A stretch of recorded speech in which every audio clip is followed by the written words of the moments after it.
Okay, uh, Diego, I promised you an update for the market, so I'm going to roll through a bunch of stuff here.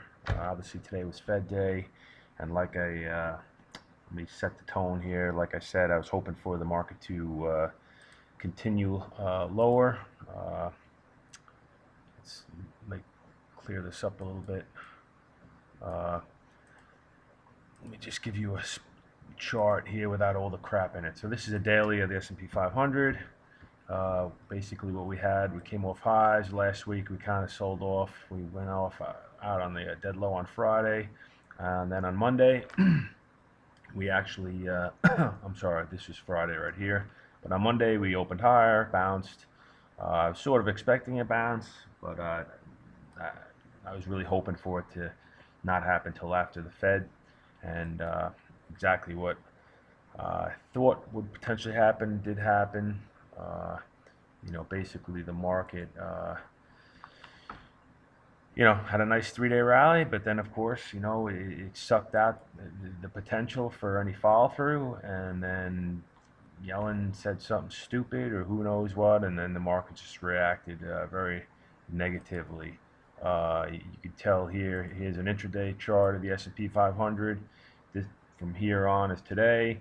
They kind of broke down, and then right around here is yeah, this is right. Yeah, right around 2 o'clock. The notes came out or whatever, and then it just spiked lower. And then when I guess you started talking, and who knows what, the market just kind of fell apart. It came back actually quite nicely by the end of the day, but it's just a real tactically a shitty trading, and that's one of the reasons why whenever it's Fed week, I call Fed day is notoriously, I call it Fed disaster day, because nothing ever good comes of Fed day, 99% of the time. So that being said, it'll be interesting what happens tomorrow. So again, this is the daily here. What I'm sort of potentially expecting is what I've uh, sort of remember happening after these Fed days. You get this kind of crazy up-down move, and then really the market's still completely confused. And then what happens overnight? You get, the market will either go higher or the market will go lower, and we'll see in the futures by tomorrow morning. Many times I see that situation, like you're scratching your head right now, and then you come in tomorrow morning and you go, "Oh, we're down. The market's down 10 handles pre-market. Oh, guess what? I guess we're going lower." And then that's usually what happens. That's the next move. We'll go, a few days, weeks lower after a Fed decision like that. Or the other thing can happen is you come in tomorrow, 5, 10 points up on the pre-market, and then they may take it and try to make new highs, and that becomes the way it goes. So right now we're still in the range is tightening and tightening in the S&P. So it's not like any strategic damage has been done, or even a longer term tactical damage. Basically, what today did is it just whips you out of any tactical positions. It is what it is. So tomorrow we'll see. I mean, basically we're bounded by the lower portion. I drew a little trend line here. Here's an upper trend line, and if we leak lower and then we break down, well, guess what? Then you can almost say that in a way here's this little bit of a head and shoulders type pattern. Here's the left shoulder, there's the head, and then here would be the right shoulder, and then uh, potentially we will be moving. Usually it's between the high and the base, and that is, let's see what price is that. So that's 183.5 around, and then the high is 188, 189. So basically the difference between here and here is usually the first target. So you can think of something in the point, around 179, 170, somewhere in here the market may want to sell off to if we break that. I mean, there you go. That's your head and shoulders pattern. Or if the market can stay above this Friday's low, and it just does a few days of consolidation, maybe we can take it higher. The oscillators are basically neutral. Here's my oscillator, sort of right in the middle of the upper and lower band, and same thing with the VIX RSI. is also sort of in the middle. So that's really not telling me too much. Uh, so we're just gonna have to wait and see how the market digests this whole Fed thing.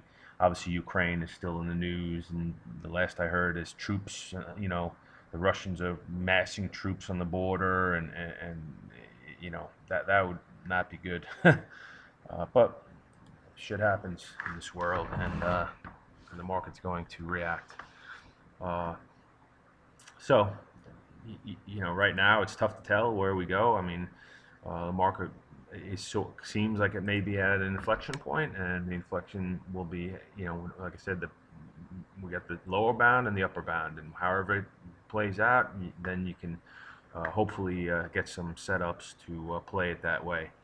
Uh, the way I like to play it, I don't really see too many setups, short or long for that matter, and basically the last 2 to 3 weeks, even some of my long setups have just really been kind of whippy, I'm just taking paper cuts, losses, and again, that's it's part of the game, and the key is to keep your losses small. Some developments we can take a look now. I'll go over some of the stocks we went over, but I'll go over some high beta names. High beta hasn't been doing too well lately. Here's Facebook. It continues to trend lower here. I guess supposedly it was upgraded today, and it didn't really react too well to that upgrade. So that's, again, telling you there's some distribution going on. And here's another classical potential head and shoulders happening. Here's your left shoulder, here's your head, and here maybe it's developing right shoulder, and if that breaks lower, you could, again, the high here is 72.5. The neckline is roughly, so that's 8 points or 7 points or whatever. So if it breaks that neckline here of 66, you can expect it to basically go back and test this level down here in the low 60s if it breaks this neckline. And just something to think about if you own the shares. Again, strategically, I mean, are you too worried about it if you own it from $20 or $30 a share? Maybe not. If you do have any positions that are a little bit more than you thought, it may be time to lighten it up if we break that little bit of a neckline there. Let's see here. Facebook, we'll go with stay in that space, the social media. Here's LinkedIn. Again, daily charts. It's in a long-term downtrend now. This downtrend's been happening since September timeframe. And it continues to go down. But again, it looks like it may be stabilizing here, but hasn't been that great a place to be. Twitter is the other one. I actually have a better chart of Twitter here. So here's Twitter. As we know, it still continues lower, and basically I have these different trend lines that are all going down. It broke this sort of uptrend last week, and then now you have all these downtrend lines that it's still, you have an aggressive downtrend line, the less aggressive downtrend lines here, and it's not worth owning it until at least we pop above some of these trend lines. It's getting close again to that 50 level. We'll see if that holds. That's all I can say really about that. Apple, on the other hand, has actually been holding up quite well this week so far, and it's still, and it kind of is really consolidating in here, and we'll see. I mean, it's, again, same thing like the market's bounded by a lower trend line, this lower trend line and this upper trend line, and whichever way it breaks. I mean, I'd like to see it break this upper trend line. It may be a great opportunity to buy some more Apple, because this is the longer that this is a downtrend that's basically from December, and if it can break above and hold above that 540-ish, I really like to see it get above 540, and maybe base in there, and then make another move higher. Yeah, it'd be great. If it breaks below here, then all bets are off, and it's going back down to this 515, and then possibly lower. Let's see here. Phonar, I'm guessing you probably still own it, because I know you don't like to sell anything, but so yeah, it bounced. Here was that 19 level. That was definitely support that it's holding up so far. So nice. It actually got above the $20 level